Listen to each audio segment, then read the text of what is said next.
Frustration and grumbling as flight logs from convicted sex offender Jeffrey Epstein's private planes appear in court. Many of the names redacted, blacked out. But to protect whom? In some cases, alleged victims' names were hidden. But who are the others on board? And why haven't they been named publicly? Defense lawyer Christian Everdell raising the issue during testimony by one of Epstein's longtime pilots, saying, quote, "Counsel for the government was referring to certain flights and noting that Epstein and or Maxwell were on the flights, and then would say, and others, without naming those individuals." Judge Allison Nathan responded in agreement, also wondering why so many names have been kept from view, calling the flight logs, quote, overly redacted. Prosecutor Maureen Comey tried to explain, saying there was no particular reason why she obscured some of the names, adding she didn't think they were relevant to the question she was asking. The judge seemed to have had enough and insisted that more of the flight logs be shared in court. The prosecutor citing how time-intensive that will be, asking to be given the long weekend break to work it.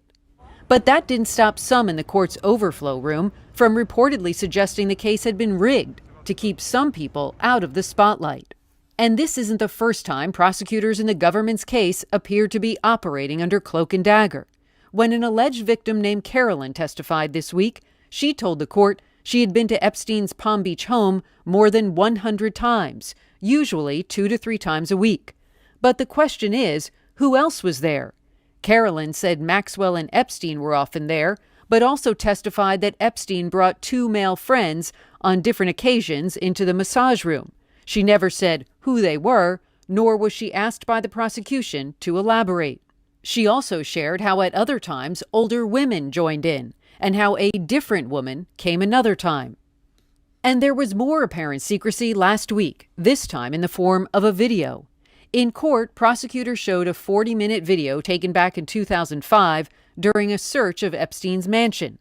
The video was hidden from public view and just shown to the jury.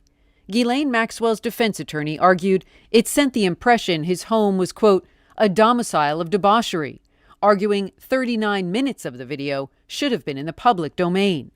The judge agreed with the defense, ruling that several photos from inside the home and a redacted version of the Epstein Palm Beach house walkthrough video can be published for the public, despite originally being filed under seal.